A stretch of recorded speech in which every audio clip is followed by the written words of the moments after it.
Thank you, Sarah. And thanks, everyone, for coming. It's such a delight to be here. With so many poets whose work I love and who I love, and just to share. I always kind of preface reading from this collection by saying that I was initially looking for a distancing device when I was thinking about science fiction and this sense of the universe. And I was really kind of just thinking about what it felt like to be an American at this moment. And that was all well and good. I felt like it sent me back into a lot of films that I had seen as a child, and kind of got me thinking about the future in ways that felt satisfyingly dark in a way. And then my father became ill and passed away, and I was already thinking about space, and in that, it's not terrain exactly, but in that zone. And I realized that it was a very helpful backdrop against which to consider loss and grief and some of the larger more shapeless questions that kind of come in and out of our lives. So you'll hear those different tones in these poems. And you'll hear, I don't know, the first few poems in this book, God is a character, and that was kind of shocking to me, and also something that I just felt like I should let happen, and was hoping that maybe God could be someone that would become even larger if I gave space and the sense of that vast mystery a little bit of time to change the perception that I had been handed as a child. So, for what that's worth. This is a poem called The Weather in Space. Is God being or pure force? The wind or what commands it? When our lives slow and we can hold all that we love, it sprawls in our laps like a gangly doll.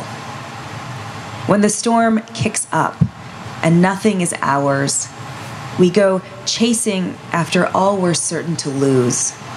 So alive, faces radiant with panic. I feel like I kind of want to get the God stuff out of the way. So I'll read a couple more poems in that vein. This is called Cathedral Kitsch. Does God love gold? Does he shine back at himself from walls like these, leafed in the earth's softest wealth? Women light candles, pray into their fistful of beads. Cameras spit human light into the vast holy dark, and what glistens back is high up and cold. I feel man here, the same wish that named the planets.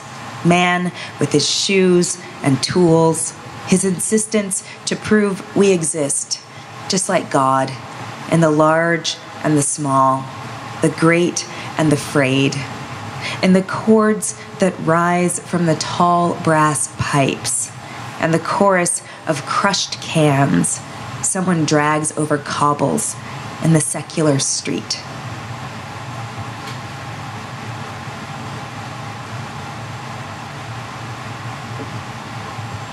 And then as I was working on this book, I realized that there was like a doppelganger for God, and it's the pronoun it. So this is a poem called It and Company. We are a part of it, not guests. Is it us or what contains us? How can it be anything but an idea? Something teetering on the spine of the number I. It is elegant, but coy. It avoids the blunt ends of our fingers as we point. We have gone looking for it everywhere, in Bibles and bandwidth, blooming like a wound from the ocean floor.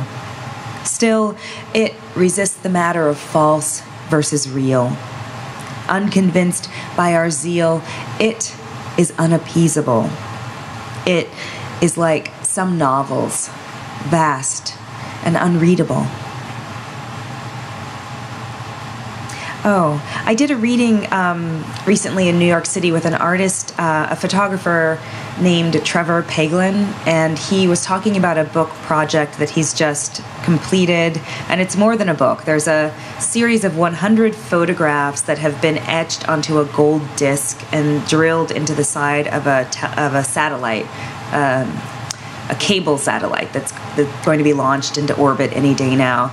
And his idea is that these devices that are in space, many of them at a certain distance will outlast the planet, or at least human life on the planet. You know, they've got like a 3 billion year projected lifespan. And so he has this idea that the last photographs might tell a story not only about what was beautiful in human culture, but also some of the things that might have brought upon the decline. So I couldn't resist reading this poem in that setting. It's called The Museum of Obsolescence. So much we once coveted, so much that would have saved us, but lived instead its own quick span, returning to uselessness with the mute acquiescence of shed skin. It watches us watch it, our faulty eyes, our telltale heat, hearts ticking through our shirts. We're here to titter at the gym cracks, the naive tools, the replicas of replicas stacked like bricks.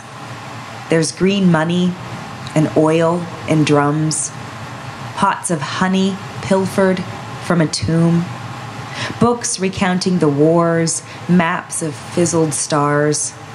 In the south wing, there's a small room where a living man sits on display. Ask, and he'll describe the old beliefs. If you laugh, he'll lower his head to his hands and sigh. When he dies, they'll replace him with a video looping on ad infinitum. Special installations come and go.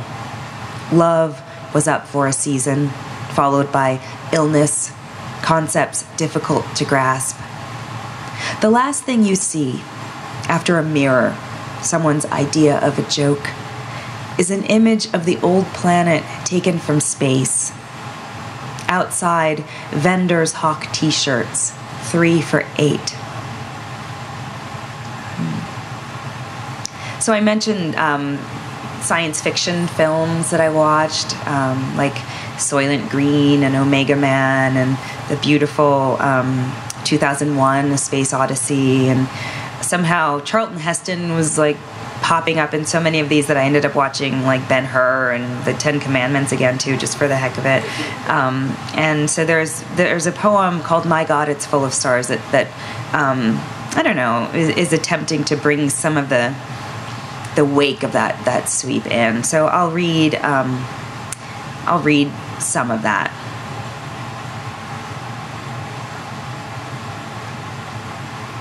I guess there are a lot of longer poems in the collection that I feel like maybe I should read around in instead of reading through.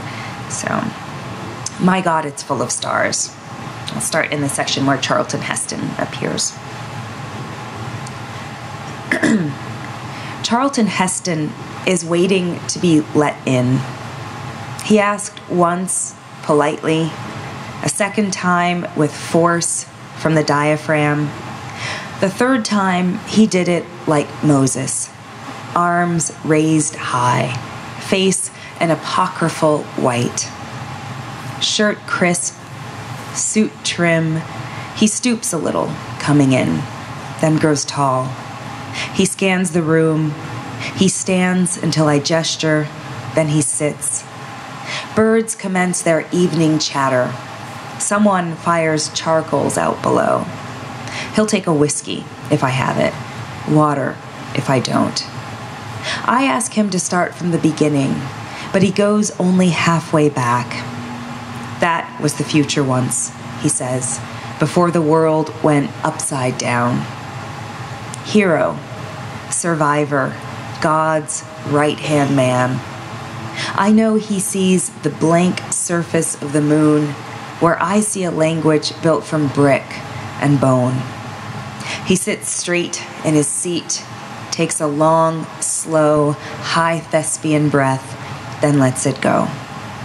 For all I know, I was the last true man on this earth. And may I smoke? The voices outside soften. Planes jet past, heading off or back. Someone cries that she does not want to go to bed. Footsteps overhead. A fountain in the neighbor's yard babbles to itself, and the night air lifts the sound indoors. It was another time, he says, picking up again. We were pioneers. Will you fight to stay alive here, riding the earth toward God knows where? I think of Atlantis, buried under ice, gone one day from sight. The shore from which it rose, now glacial and stark. Our eyes adjust to the dark. Perhaps the great error is believing we're alone, that the others have come and gone, a momentary blip, when all along space might be chock full of traffic, bursting at the seams with energy we neither feel nor see, flush against us, living, dying, deciding, setting solid feet down on planets everywhere, bowing to the great stars that command, pitching stones at whatever are their moons. They live wondering if they are the only ones, knowing only the wish to know, and the great black distance we flicker in.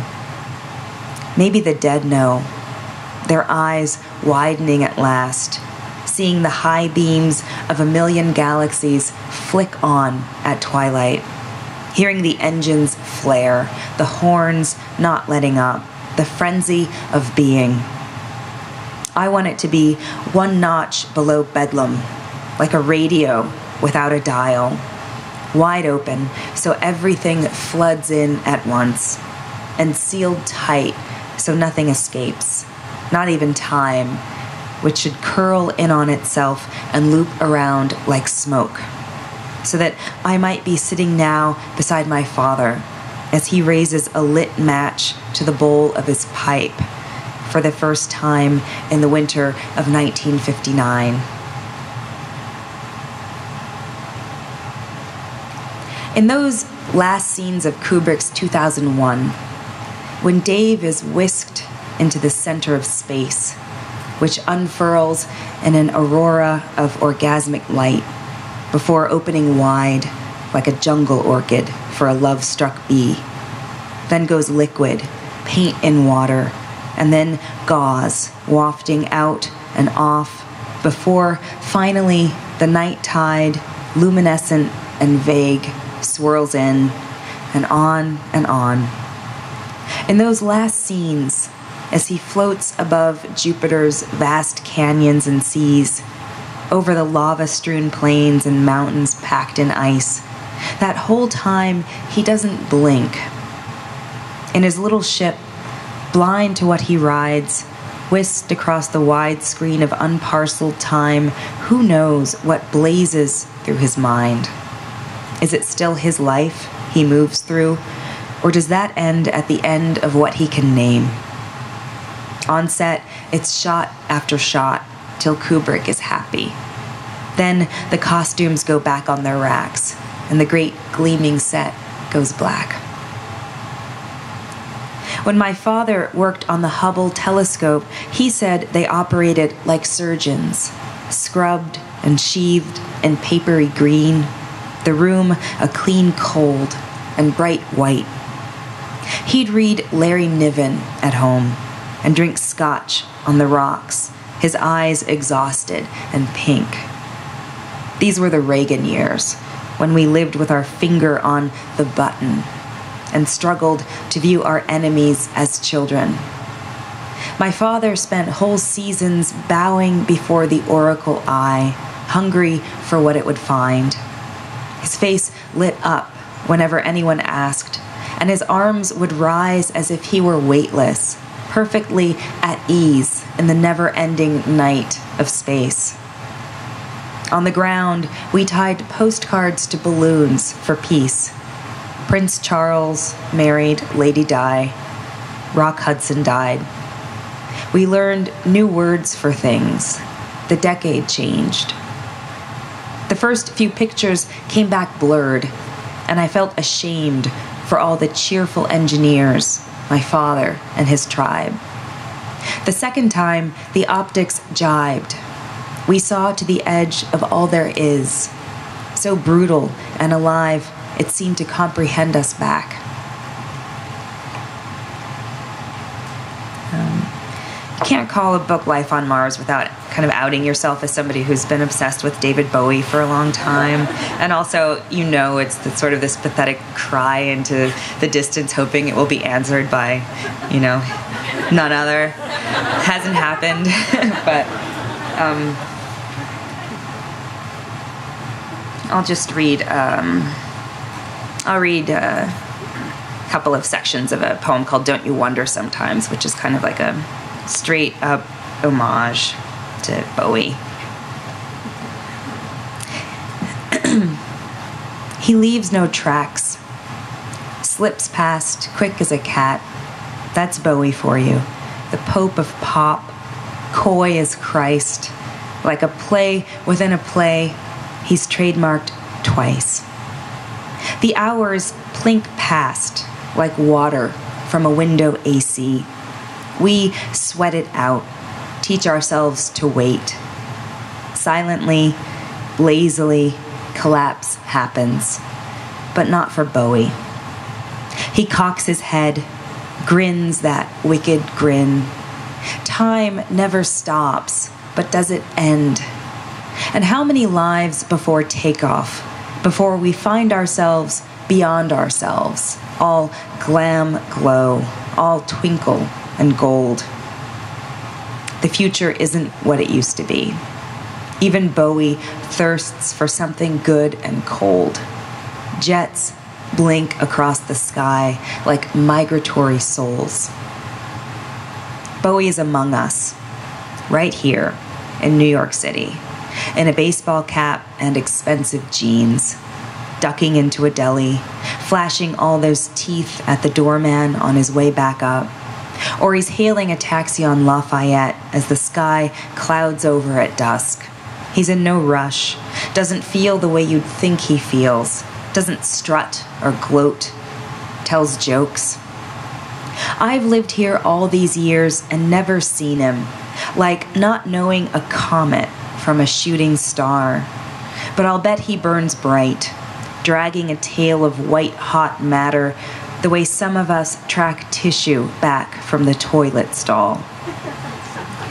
He's got the whole world under his foot, and we are small alongside, though there are occasions when a man his size can meet your eyes for just a blip of time and send a thought like, shine, shine, shine, shine, shine, straight to your mind.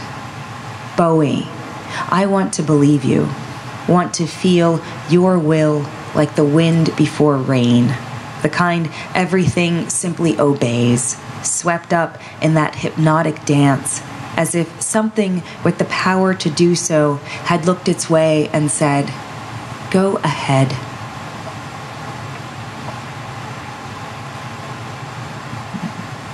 I'll read a couple of the elegies for my father that belong to a sequence called The Speed of Belief.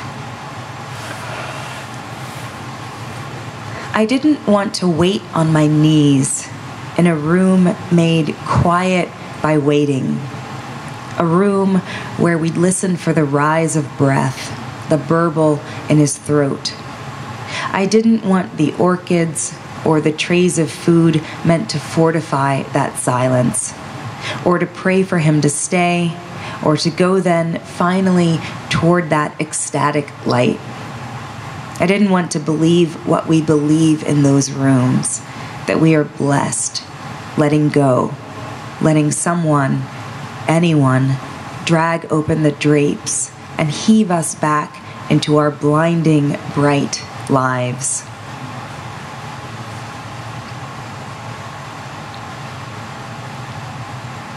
What does the storm set free?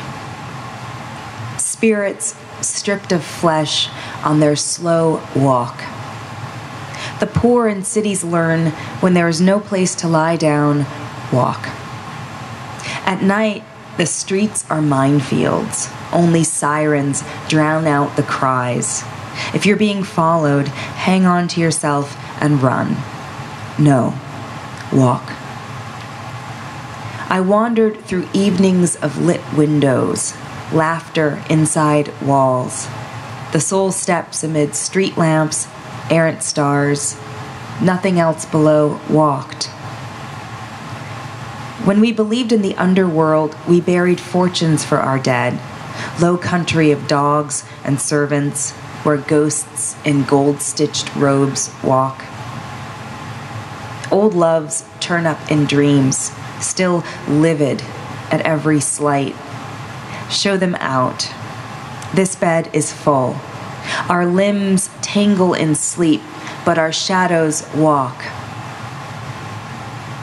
Perhaps one day it will be enough to live a few seasons and return to ash.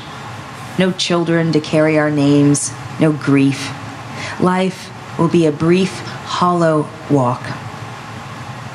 My father won't lie still, though his legs are buried in trousers and socks.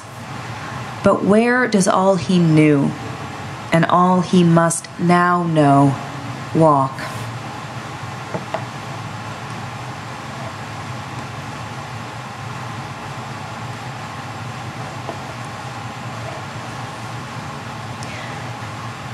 You stepped out of the body, unzipped it like a coat. And will it drag you back as flesh, voice, scent? What heat burns without touch, and what does it become? What are they that move through these rooms without even the encumbrance of shadows? If you are one of them, I praise the God of all gods, who is nothing and nowhere, a law, immutable proof. And if you are bound by habit or will to be one of us again, I pray you are what waits to break back into the world through me.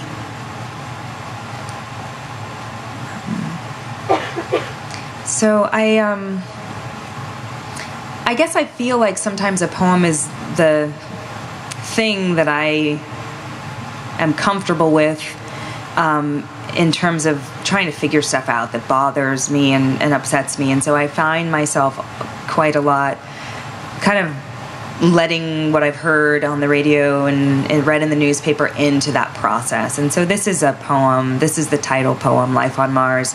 And I feel like that's what it's doing. It's thinking about the things that I was unsettled by in terms of the world that, you know, we live in, or the society that I am a citizen of. And I just kind of wanted to see what kind of a mess I might make with that. So, and then the other thing, for those of you who are poets, I feel like exercises are very helpful. And my husband gave me an exercise one day to write a poem that was triggered by something that a friend of mine said, you know, between a certain, 1 hour and another in a day that we were spending together. So this is the poem, and you can literally hear how it's kind of built from that as well. So, Life on Mars. Tina says, what if dark matter is like the space between people, when what holds them together isn't exactly love? And I think that sounds right. How strong the pull can be. As if something that knows better won't let you drift apart so easily. And how small and heavy you feel, stuck there spinning in place. Anita feels it now as a tug toward the phone, though she knows the ear at the other end isn't there anymore. She'll beat her head against the rungs of her room till it splits.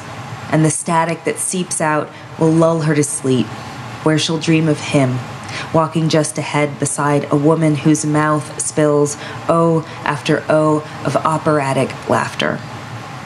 But Tina isn't talking about men and women, what starts in our bodies and then pushes out toward anywhere once the joy of it disappears. She means families. How two sisters, say, can stop knowing one another, stop hearing the same language, scalding themselves on something every time they try to touch. What lives beside us, passing for air? Last year, there was a father in the news who kept his daughter locked in a cell for decades. She lived right under his feet, cooking food, watching TV. The same pipes threading through his life led in and out of hers. Every year, the footsteps downstairs multiplied, babies wailing through the night, kids screaming to be let outside. Every day, the man crept down into that room, bringing food, lying down with the daughter who had no choice, like a god moving through a world where every face looked furtively into his, then turned away. They cursed him to his back. He didn't hear. They begged him for air, and all he saw were bodies on their knees. How close that room. What heat. And his wife upstairs, hearing their clamor underfoot, thinking the house must just be settling into itself with age.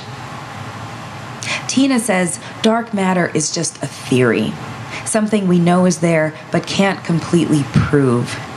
We move through it, bound, sensing it snatch up what we mean to say and turn it over in its hands like glass sifted from the sea.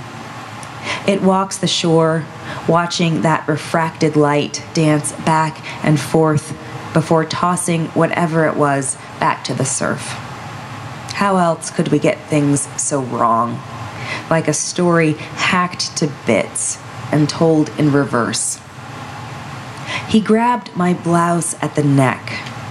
All I thought was, this is my very best, and he will ruin it. Wind, dirt, his hands hard on me. I heard the others jostling to watch as they waited for their turns. They were not glad to do it, but they were eager. They all wanted to, and fought about who would go first. We went to the cart where others sat waiting. They laughed, and it sounded like the black clouds that explode over the desert at night. I knew which direction to go from the stench of what still burned. It was funny to see my house like that, as if the roof had been lifted up and carried off by someone playing at dolls. Who understands the world, and when will he make it make sense? Or she? Maybe there's a pair of them, and they sit watching the cream disperse into their coffee like the A-bomb. This equals that, one says, arranging a swarm of coordinates on a giant grid.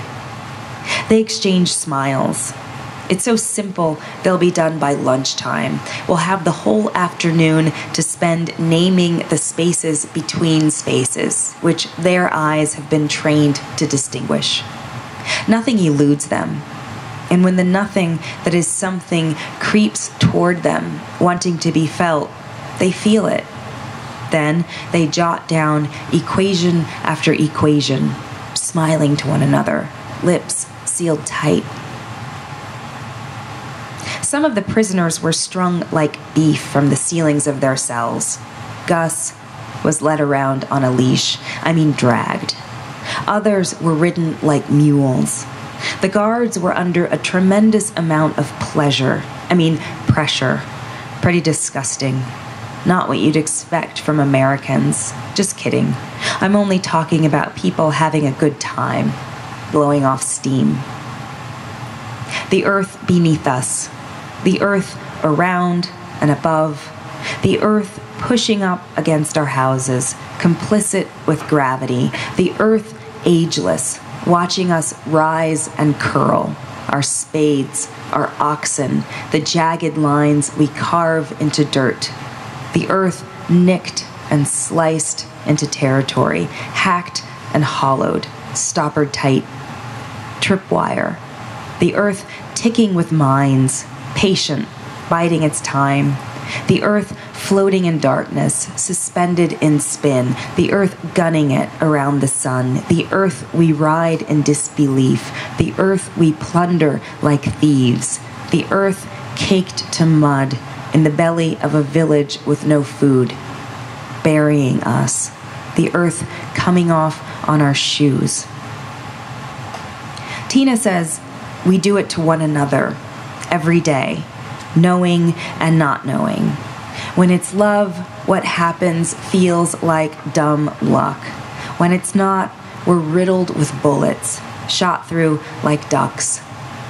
Every day, to ourselves and one another. And what if what it is, and what sends it, has nothing to do with what we can't see? Nothing whatsoever to do with the power other than muscle, will, sheer fright. Maybe I'll close with a poem that feels less grim. I always feel so responsible, you know. This is a poem called The Good Life. When some people talk about money, they speak as if it were a mysterious lover who went out to buy milk and never came back. And it makes me nostalgic for the years I lived on coffee and bread, hungry all the time, walking to work on payday like a woman journeying for water from a village without a well, then living 1 or 2 nights like everyone else on roast chicken and red wine. Thank you.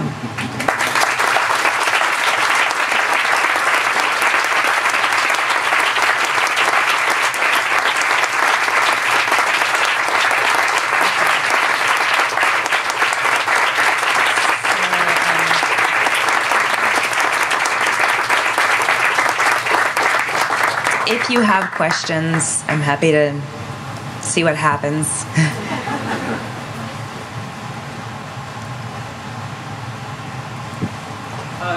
Should I stand? Yeah. We read the book for a graduate course this year, and one of the things that kept coming back to was the sequencing. And you spoke to this, I think, a little bit at the beginning. At the beginning of the book, there seems to be this casting out, and the scope seems so much larger. The God is a character. And then the latter half, it seems to come maybe closer to Earth. Could you just talk about what you were thinking about? Sure.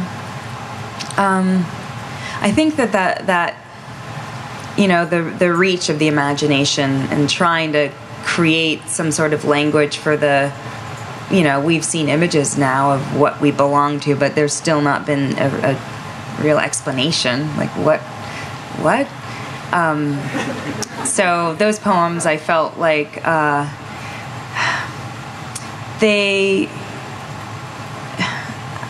I guess my wish in ordering the book was that strangeness and the sense that we bring to that, and the space that gives us to kind of think about some of those ongoing private questions about why and what matters and who we are and what we belong to.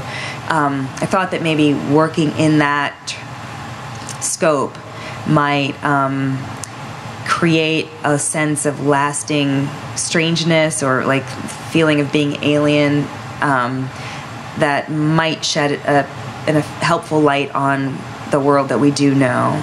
So, I mean, in between the space poems and the poems that have to do with like recent events and the world are these elegies, which I feel like maybe it's really those things that have to do with loss, the things that bring our lives into what feels like very close proximity to this other, you know, realm that we really don't understand, that makes it all feel real and not just this elective set of, you know, like we're a fishing expedition or something. So coming back to what is known and what we create and participate in with that same sense of fear and wonder to me, felt, I don't know, I felt like I was living and moving in the world differently after having thought about where my father was and what that meant. And, you know, if we were still somehow in proximity to one another, but in a way that I couldn't access. So I guess my wish with the book was to create an arc that might replicate some of that for a reader. And I always also with the construction of a book, for me, it's about taking a look at what poems seem to be coming, you know, what poems have the same DNA and what they're speaking to, and if they might create a conversation with poems that come from a very different place. And I'm always curious about what that conversation might reveal to me about what's on my mind as a person. So, was there another question over there? I just wanted to know what you've been reading recently that you've really been enjoying or listening to, or just what art out there is really speaking to you right now. That's a good question.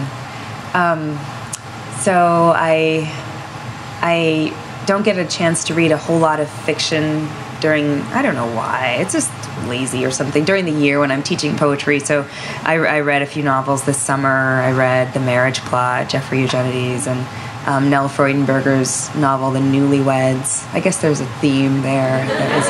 I wasn't, you know, it was just, those are the books that I wanted to read.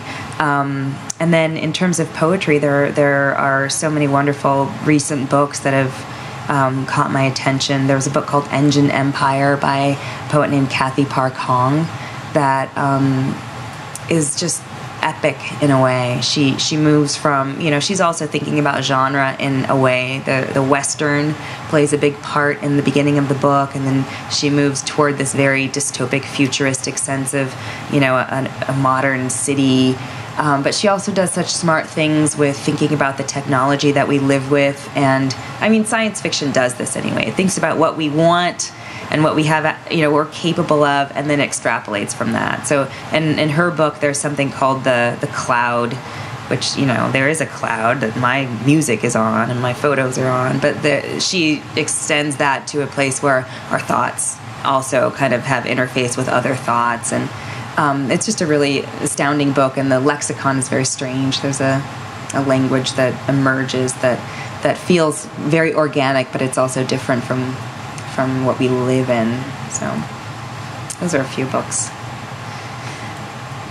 Other. It's a poem like your title poem that moves through so many different like scenes and places. Do you usually like know what kind of like those scenes are going to be before you begin writing, or do they like appear while you write? I never know, and that's something that I kind of like promised myself. Like there's something I really believe that a poem is something that can like kind of teach you something, right? And it's really just a matter of listening to your different impulses and seeing them through. So I try, when I have a sense of where I know the poem is going, I try and subvert that in some way. And so a poem like Life on Mars, or any of the poems that are really just sequences, I'll write a section and get to a place where it feels like it's done, and come up for air and say, all right, what does that make me think of? Or what's the next thing I feel like saying?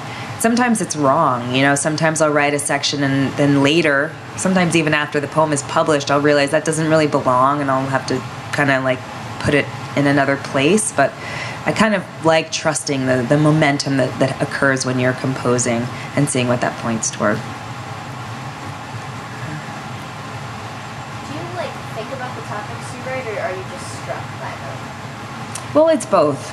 You know, like I write kind of like to think I'm writing one poem at a time, but after I have a few, like a group of poems that maybe share some concerns, then I'll say, what would happen if I looked at that more purposefully? And so, you know, with this collection, you know, science, whatever, all of this space stuff was kind of a conceit that was already in my mind. But once I had a group of these poems, I started thinking about what was missing, and what it might be interesting to try and bring in to the conversation. And so it's a way of kind of like maybe attempting to extend the reach of what I'm thinking about.